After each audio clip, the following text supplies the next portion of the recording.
My mother's face went from smug to terrified in 3 seconds flat. The attorney slid her phone across the conference table, my phone, the one I'd reported stolen 2 months ago. "Mrs. Peterson," he said calmly, "would you like to explain these text messages?" I watched her hand start to shake as she saw her own words on the screen. Words she'd sent pretending to be me. Words that had cost me everything, and she had no idea I'd been recording this entire meeting. Don't forget to like, share, and subscribe, and tell me where you're watching from. My name is Isabel, and I'm 28 years old. I'm a pediatric ICU nurse in Atlanta. I work 12-hour shifts, sometimes 4 or 5 days in a row. I save lives. I hold parents' hands when their children are dying. I've seen things that would break most people. And according to my mother, I'm selfish. My older sister, Vanessa, is 32. She has 3 kids under the age of 7. She's a stay-at-home mom married to a guy named Rick who works in insurance. They live in a nice house in the suburbs that my parents helped them buy.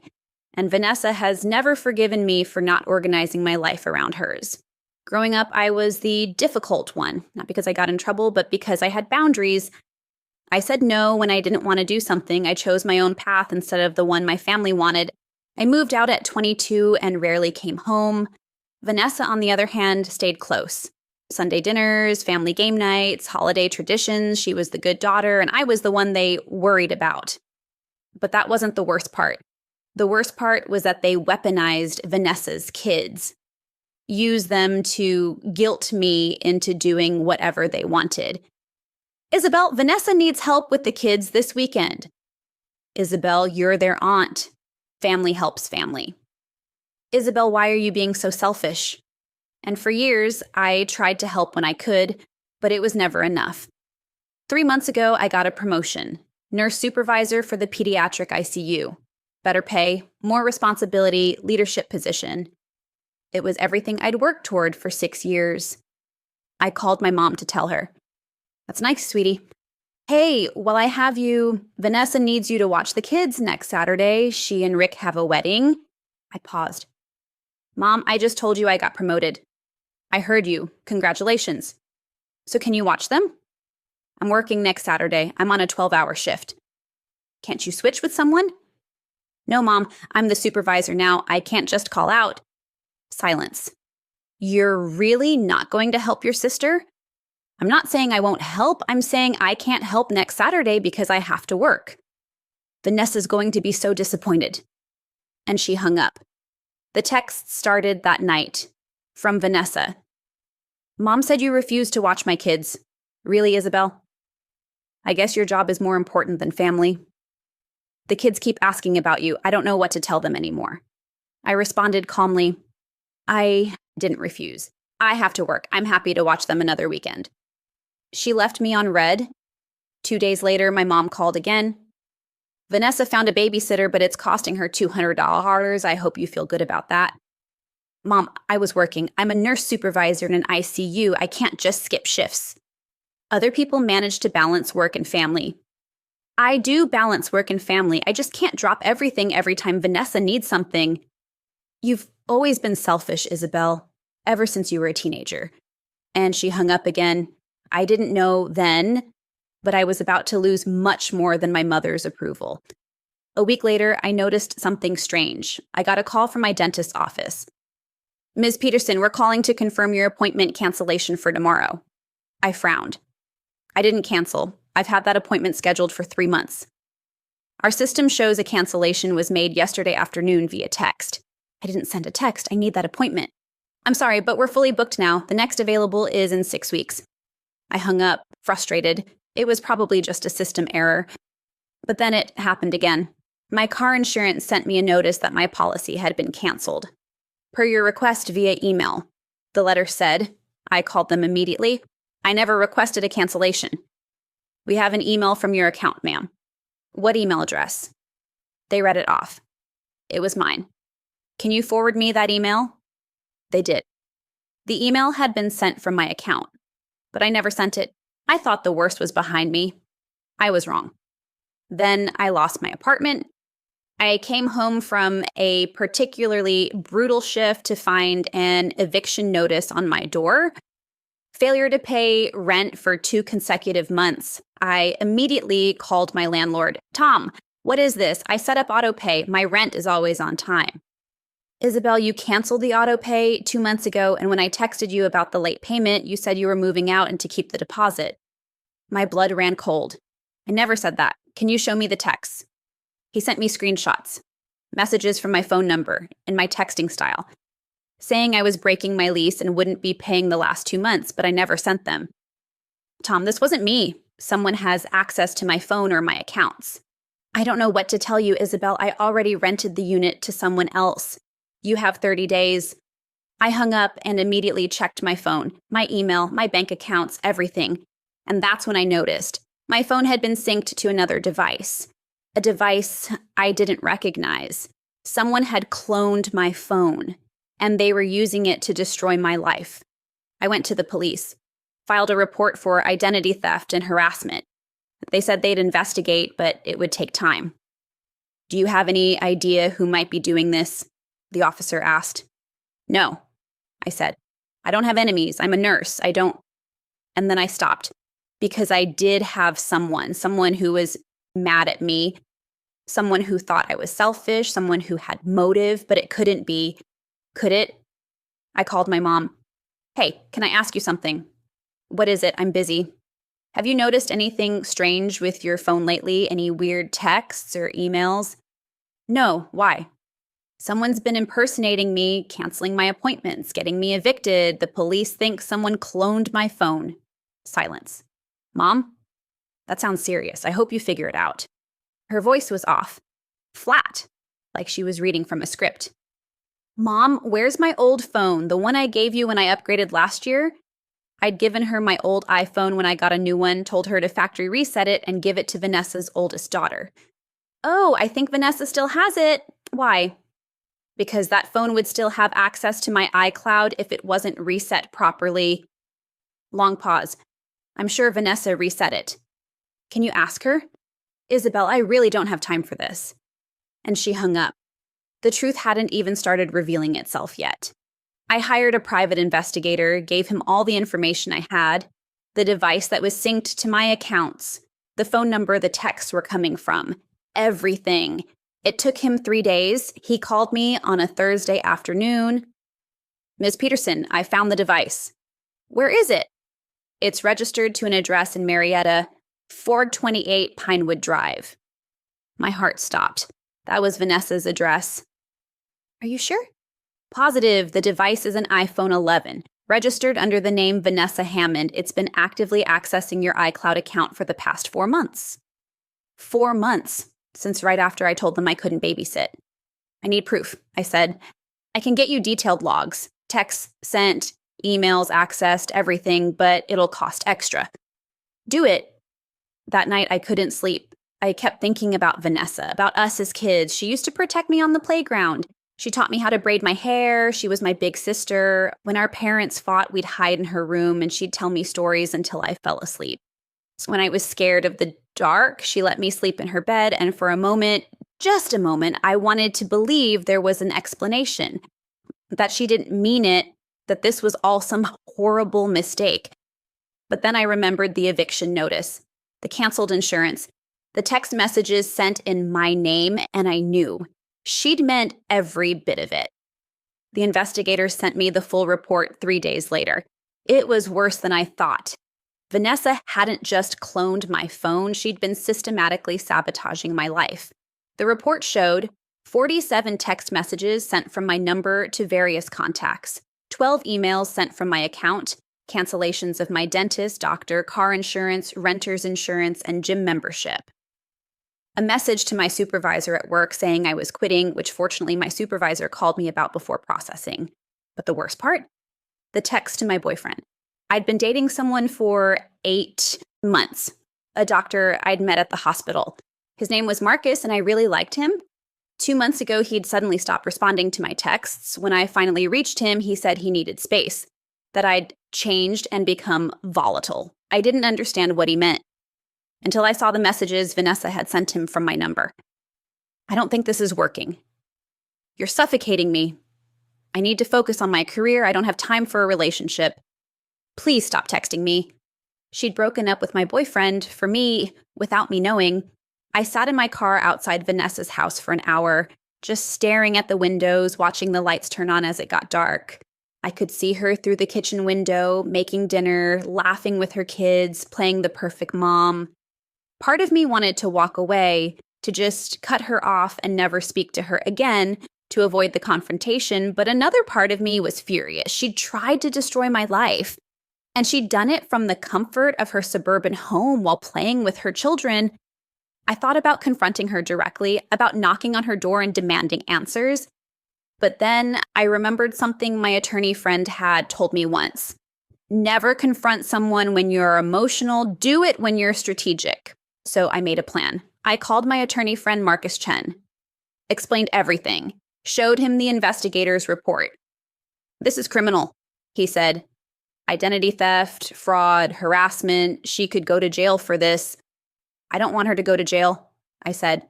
"She has kids." "Then what do you want?" I thought about it. "I want her to confess. I want my family to know what she did. And I want her to pay for the damages." "How much are we talking?" "The investigator cost me $3,000. I lost my apartment and had to pay for a new place. First, last, and deposit was $4,500. I had to reinstate my insurance policies with penalty fees. I lost my relationship, conservatively, about $10,000 in damages." Marcus nodded. "We can do this civilly or criminally. Your choice." "I want to give her a chance to make it right," I said, "but I want it on record, officially." "Then we'll set up a mediated meeting. You, her, your parents, if you want them there, and me. We lay out the evidence. She either agrees to restitution and a signed confession, or we file criminal charges." I smiled for the first time in weeks. "Let's do it." Marcus sent a formal letter to Vanessa, requesting a meeting to discuss serious allegations of fraud and identity theft. She called me 20 minutes after receiving it. "What the hell is this, Isabel?" "Exactly what it says. You're threatening to sue me, your own sister. I'm giving you a chance to explain why you've been impersonating me for 4 months. Silence. I don't know what you're talking about. Vanessa, I have proof. Logs from the phone, screenshots of every text and email, IP addresses, everything." Her voice changed, got smaller. "Isabel, I can explain. Save it for the meeting. You, me, mom, dad, and my attorney this Friday at 10 a.m. I'm not bringing mom and dad into this. Then I'm filing criminal charges on Monday." She was crying now. "Please don't do this. You tried to get me evicted. You canceled my insurance. You broke up with my boyfriend pretending to be me. You don't get to ask for mercy." And I hung up. My parents called me that night, both of them on speakerphone. "Isabel, what is going on? Vanessa is hysterical. Wait, ask her," I said. "She said you're accusing her of stealing your identity?" "I'm not accusing. I have proof." My dad sighed. "Isabel, this sounds like a misunderstanding." "It's not a misunderstanding. She cloned my phone and spent 4 months sabotaging my life. I have a 47-page report from a private investigator documenting everything she did." My mom's voice was sharp. "Why would Vanessa do that?" "Maybe you should ask her about what happened when I said I couldn't babysit." Silence. "This is about babysitting?" my dad asked. "This is about her punishing me for having boundaries, for not organizing my entire life around her schedule." "Isabel, you're being dramatic." "I lost my apartment, Dad. I almost lost my job. She broke up with my boyfriend by pretending to be me. Does that sound dramatic?" My mom's voice was cold now. "We'll be at the meeting, but I think you're making a huge mistake." "We'll see," I said, and I hung up. Friday morning, 10 a.m., Marcus's office conference room. I arrived first. Marcus was already there, files spread out on the table. "You ready for this?" he asked. "Yes." My parents arrived next. My mom wouldn't look at me. My dad looked uncomfortable. Then Vanessa, her eyes were red and swollen. She'd brought her own lawyer, a woman in her 50s who looked expensive. We all sat down. Marcus started. "Thank you all for coming. We're here to discuss a pattern of fraudulent activity committed against my client, Isabel Peterson, by her sister, Vanessa Hammond." Vanessa's lawyer interrupted. My client denies any wrongdoing. Marcus slid a folder across the table. This is a report from a licensed private investigator documenting 47 instances of identity fraud committed using a device registered to Mrs. Hammond. Each instance is timestamped, logged, and verified. He pulled out another folder. This is a second report from a digital forensics expert confirming that the device in question, an iPhone 11, was never factory reset and maintained active access to Ms. Peterson's iCloud account for 4 months. Vanessa's face went pale. We also have copies of all text messages and emails sent from Ms. Peterson's accounts during this time period, including messages sent to her employer, her landlord, and her romantic partner. My mom finally looked up. Romantic partner? Marcus pulled out screenshots. The messages Vanessa had sent to Marcus. Breaking up with him. Pretending to be me. My mom read them and her mouth fell open. But that's not all, Marcus said. He pulled out my phone, the one I'd reported stolen 2 months ago. Ms. Peterson's phone went missing in March. She filed a police report. She assumed it had been stolen. He turned it on, entered the passcode. But it wasn't stolen. It was taken by someone with access to her apartment, someone who knew where she kept her spare key. He pulled up the location history. This phone has been at 428 Pinewood Drive, Mrs. Hammond's address, since March 17th. My mom turned to Vanessa. You stole her phone? Vanessa was shaking. I just wanted to... You wanted to what? I said, speaking for the first time. Punish me, ruin my life, because I wouldn't drop everything to babysit your kids. Tears streamed down her face. You don't understand. You've always had it so easy. Your career, your freedom, your perfect little life while I'm stuck at home drowning in laundry and diapers. So you tried to destroy me? I said, my voice rising. You got me evicted. You broke up with my boyfriend. You almost got me fired. I didn't mean for it to go that far. Then what did you mean? I shouted. What was the plan, Vanessa? She looked down. I just wanted you to know what it felt like to feel out of control, to feel like everything was falling apart. My mom spoke up. Vanessa, please tell me this isn't true. Vanessa's lawyer put her hand on her arm. Don't say anything else. But Vanessa ignored her. It's true, all of it. I cloned her phone. I sent the messages. I canceled her appointments. I took her phone when I visited her apartment. My mom looked like she'd been slapped. My dad put his head in his hands. Why? My mom whispered. Because you always take her side, Vanessa shouted. Because she gets to be the successful one with the important career while I'm just the mom who needs babysitters. Because she said no to me and you didn't even care. My mom stared at her. I didn't take her side. I called her selfish for not helping you. And that wasn't enough, Vanessa yelled. Nothing is ever enough. Isabel gets to live her life and I'm trapped. So yes, I wanted to trap her too. The room went silent. Marcus spoke calmly. Mrs. Hammond, you've just confessed to multiple felonies. Identity theft, fraud, harassment, theft of property. We have everything on record. He gestured to a small recording device on the table. Vanessa's lawyer closed her eyes. You recorded this? With everyone's consent, Marcus said. Georgia is a one-party consent state, and Ms. Peterson consented to this recording. He turned to Vanessa. You have 2 options. Option 1, you sign a confession, agree to pay $10,000 in restitution for damages, return Ms. Peterson's phone, and sign a no-contact agreement. If you comply, we won't press criminal charges. And option 2? Her lawyer asked. We file criminal charges immediately. Given the evidence in your confession, you'll likely face jail time. And you have 3 children to think about. Vanessa broke down completely. I don't have $10,000. Then you'll set up a payment plan, Marcus said, but the agreement gets signed today. My mom turned to me. Isabel, please. She's your sister. She made a mistake. A mistake? I said. Mom, she did this for 4 months, deliberately, methodically. She tried to destroy my life because I wouldn't babysit. She's sorry. She's sorry she got caught. I looked at Vanessa. Sign the agreement, pay me back, and stay away from me. Through her tears, Vanessa nodded. Okay. Vanessa signed the confession, agreed to pay $400 a month until the $10,000 was paid off.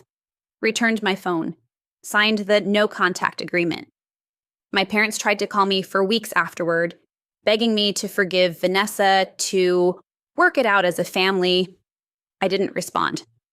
Marcus, my ex-boyfriend, reached out after I sent him proof of what had happened. "I'm so sorry I didn't believe you," he said. We met for coffee, talked for 3 hours, started seeing each other again, slowly, carefully. But it was something. 6 months later, my mom showed up at my new apartment, unannounced. "We need to talk," she said. I almost closed the door, but I let her in. We sat in my living room. She looked older, tired. "Vanessa's in therapy," she said. "Good. She's trying to get better, to understand why she did what she did." I didn't respond. "Your father and I have been in therapy too," she continued, "trying to understand how we contributed to this." I looked up. "And?" She took a shaky breath. "We failed you, for years. We put Vanessa's needs above yours. We called you selfish when you were just trying to live your own life. We enabled her dependence and punished your independence." Tears rolled down her cheeks. "I'm so sorry, Isabel, for all of it." It was the first real apology I'd ever gotten from her. I didn't forgive her right away. But I didn't close the door either. My parents and I meet for lunch once a month now. It's awkward sometimes, but it's honest. Vanessa finished paying me back last month, all $10,000. She sent the final check with a note. "I know this doesn't fix what I did, but I'm trying to be better. I hope someday you can see that." V. I haven't responded yet. Maybe I will. Maybe I won't. But I'm not carrying her guilt anymore. I'm not carrying their expectations. I'm not shrinking myself to make anyone else comfortable. I have a life I built, a career I earned, a relationship I'm rebuilding, a family I'm choosing, not one I'm obligated to. My mom called me ungrateful for not babysitting, but I was never ungrateful. I was just done being used, done being punished for having boundaries, done being the problem because I wouldn't be the solution to everyone else's chaos. Vanessa tried to destroy me because I said no. But all she did was prove that I was right to set boundaries in the first place. And now those boundaries are permanent, legally binding, enforced by an attorney and a signed confession. She can't touch me anymore. None of them can. Because I finally learned what I should have known all along. Protecting yourself isn't selfish, it's survival, and I'm done apologizing for surviving.